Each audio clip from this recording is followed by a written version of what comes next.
life can only be understood backwards, yet it must be lived forwards. The Danish philosopher Søren Kierkegaard. Welcome to the first ever episode of Datalog. My name is Matt Pro, and I'm a web archivist at DataHorde. DataHorde is an online web preservation community, and we do projects on preserving internet history. Otherwise, we write a blog or two on what's going on the archiving scene. You may be familiar with some projects DataHorde has been involved in the past, such as the YouTube Annotations Archive or the YouTube Community Contributions Collection. And if this is the first time you are hearing about these projects, that's even better. The podcast may serve as perhaps an introduction to the web archiving scene for you.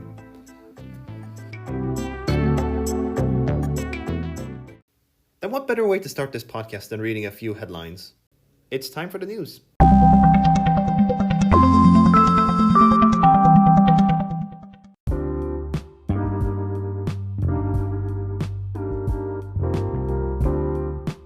We have some good news from Ruffle, the Flash Player emulation project.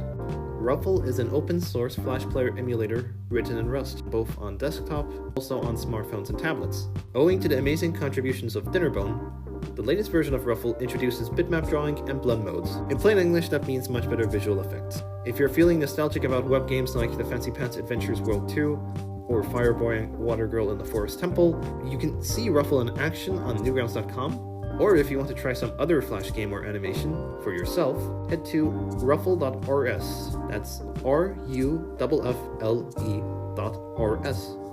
It's still not quite perfect yet because they're still working on filter effects like glow and blur, but the results so far are very much exciting. It's good to see for the future of interactive web media.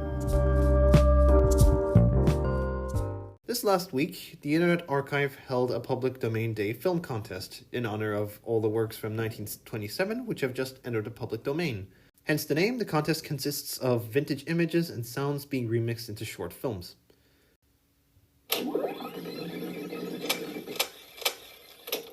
Let not the work of the past fall to moth-bit and scrap. We have the power to save our core, our culture, our creation from the rot of the decomposer, the time-eater, the fungal spore. The plague of history, nipped and gnashed, let not kings nor selective texts decide what is known among you. Ignore the temptation of hippocampal decay, plunge into the dark depths of the near-forgotten.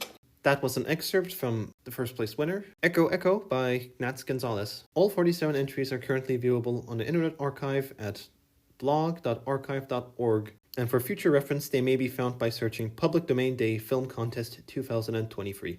And now, back to the discussion.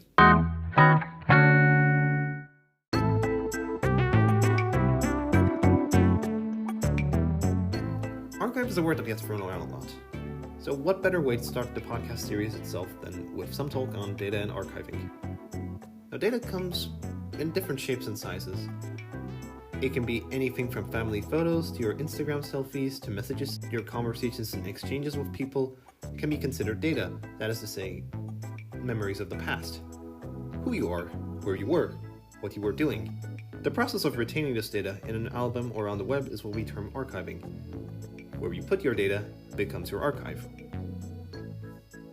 Let's take, for example, big data. Tech giants are able to store massive quantities of information and train artificial intelligence to learn from said data. Recently, OpenAI's ChatGPT has been making the rounds as a wonderful chatting program. ChatGPT is capable of doing math, helping you write essays, and making up historical events which are absolutely fictional. All of this required the careful amassing and organizing of chat data. All those data scientists, engineers, and researchers involved were doing some kind of archiving in their own way. Thus we can turn those memories of the past into a marvel of the future. In fact, you don't have to think so big, at all. Anyone can become involved in archiving at some scale. Have you ever seen the movie Moneyball? Bill James was just a humble baseball fan who did not like the way player performance was being judged. It was subjective and short-sighted. The persona the player put on for himself made them a good or bad player, and it was a part of the whole spectacle. James felt that this attitude was hurting the game for everyone, so he sat down and began to record his own statistics on games and analyze them more scientifically. He describes it as better sports writing, without the tabloid headlines. He compiled match and player data for decades before eventually getting into professional advising for baseball teams himself. This gave birth to what we today call sabermetrics, or the statistical study of baseball. There was no need for massive hard drives, or big libraries, or even a budget of any kind, just some passion and a good ability to allocate dedicated time. So there you have it, anyone can become an archivist. Of course, not everyone has the purest of intentions in doing so. There's obviously a dark side to archiving, which is maybe worth talking about for a moment. To some people, an archive only means a stash of blackmail material. Such an archivist will only collect harmful memories of the past. It isn't uncommon at all to see public figures have archives exposed to discredit them. As always, knowledge is power, and archives can be used both for good and for evil. There is a moral responsibility for the archivist to choose for what purpose that they want to use the data which they have amassed in their archives.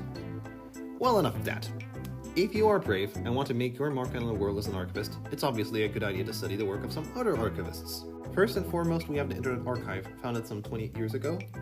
The Internet Archive is home to the Wayback Machine, which is the largest known collection of web data. These include snapshots from old blogs, Twitter, you name it. In addition to the Wayback Machine, the Internet Archive also hosts digital collections, books, and all sorts of other things. The Internet Archive has a blog you can follow, and they also maintain some active presence on Twitter, if you're so inclined. Speaking of Twitter, let's talk about Jason Scott. Jason Scott, among other things, is the proprietor of textfiles.com, and has played an important role in the preservation of much of the internet's early history through his infamous BBS documentary. Nowadays, though, he goes around helping museums and hobby archivists get their projects out. But maybe Twitter is too old-fashioned for you and you prefer TikTok. I can say that the lovely folks running at MI Jewish Heritage from the Michigan Jewish Heritage Center always share some great clips. And their TikTok is probably one of the rare places on the internet where you can learn about analog archiving, which hasn't all become digital. And then, of course, you have us, DataHorde. Like I said earlier, DataHorde is primarily interested in web archiving, especially in the Web 2.0 era. Perhaps you might be interested in some of the past guides and tutorials we have shared on our website, datahorde.org. That's DATAHORDE.